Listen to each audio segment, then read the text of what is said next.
ఇప్పుడు మనం 2025వ సంవత్సరం ఫిబ్రవరి నెల 1వ తేదీ నుంచి 28వ తేదీ వరకు ద్వాదశ రాశులు 4వ రాశి కర్కట రాశి వారి జ్యోతిష్యం భూత భవిష్యత్తు వర్ధమానం ఎలా ఉందో మన జానకిరామ్ని అడిగి చూద్దామండి. ఆ జానకిరామ్ కర్కట రాశి వారి జాతకం ప్రయత్న యోగం చదువు విద్య ఉద్యోగం వ్యాపారం ధరించిన కార్యం నమ్మిన పని చేసే పనిది పర్సనల్ లైఫ్ది వ్యాపార విషయంది కళ్యాణ విషయంది సంతాన విషయంది చేసే పనిది వృత్తి వ్యాపారంది పర్సనల్ లైఫ్ది విజయశానం యోగబలంది రాజకీయ రంగంది ఎలా ఉంది చూడుతి.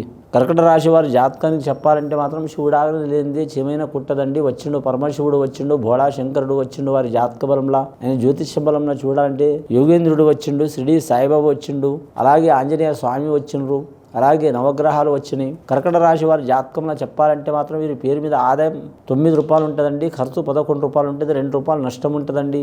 సాయం చేసేది 2 రాశి ఉంటే మాత్రం ఇబ్బంది పెట్టేది మాత్రం 4 రాశి ఉంటుందండి వారి పేరు మీద. ముఖ్యంగా వీరు మంచి ముత్యం ధరించడం మంచిది. వివాహమైన స్త్రీలు తాడిలో ముత్యం ధరించడం కూడా చాలా మంచిదండి. 2 సైడ్ మంగళసూత్రంలో ధరించడం మూలంగా మాత్రం భార్య భర్తల అనురాగం ఉంటుంది, సంతాన విషయంలో కలిసి వస్తుంది. ఇక సంసారం దోషం ఉన్నా మరి సంతానం మీద దోషం ఉన్నా చేసే వ్యాపారం ఉన్నా వ్యాపారం మీద ఇబ్బంది ఉన్నా మానసిక పరమైన ఇబ్బందులున్నా తొలగిపోయే అవకాశాలు ఉంటాయండి. అలాగే పురుషులైతే మాత్రం మరి ఏదైనా వీరికి అచ్చుబాటు వచ్చే రత్నము వీరి జాతకానికి ముత్యం అండి.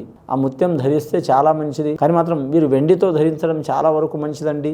చంద్రమహార దశ కాబట్టి వీరికి నవగ్రహాల్లో చూడాలంటే అండి 7 గ్రహాలు అనుకూలంగా లేవండి, 2 గ్రహాలు అనుకూలంగా ఉన్నాయండి. చంద్రగ్రహం అనుకూలంగా ఉంది, అలాగే గురుగ్రహం అనుకూలంగా ఉంది, శనిగ్రహం లాస్ట్ ఘడియలో ఉంది. వీరికి లాస్ట్ ఘడియ అష్టమ స్థానం లాస్ట్ ఘడియలో ఉంది. ఉగాది వరకు మాత్రం అష్టమ స్థానం నుంచి వెళ్ళిపోయే అవకాశం ఉంటుంది. వీరి జాతక బలానికి మంచి స్థానంలో రాబోయే అవకాశం ఉంటుంది.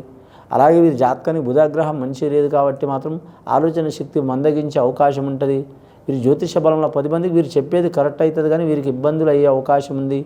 విద్యా బుద్ధి రంగంలో చూడాలంటే మతిమరుపు ఎక్కువ అయ్యే అవకాశం ఉంటుంది. నైట్ అది చేయాలి ఇది చేయాలని ఆలోచన ఉంటుంది, కానీ పొద్దున్న లేవంగానే మాత్రం గంటకో గుణమవుతుంది. అలాగే వీరికి మాత్రం లెక్క సంఖ్యశాస్త్ర యోగ బలం ప్రకారం కలిసి వచ్చే అవకాశం ఉంటుంది వీరి జ్యోతిష బలంలో.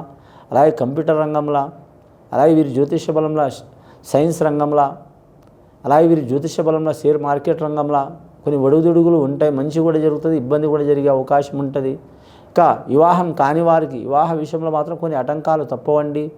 కానీ వివాహకారక గ్రహం మాత్రం అన్ని గ్రహాలు ఉచ్చస్థానం ఉంటే వీరికి చాలా మంచిదండి. ముఖ్యంగా గురుగ్రహం ఉచ్చస్థానంలో ఉండాలి, కుజగ్రహం ఉచ్చస్థానం, శుక్రగ్రహం ఉచ్చస్థానంలో ఉండాలి, కలిసి వచ్చే అవకాశం ఉంది.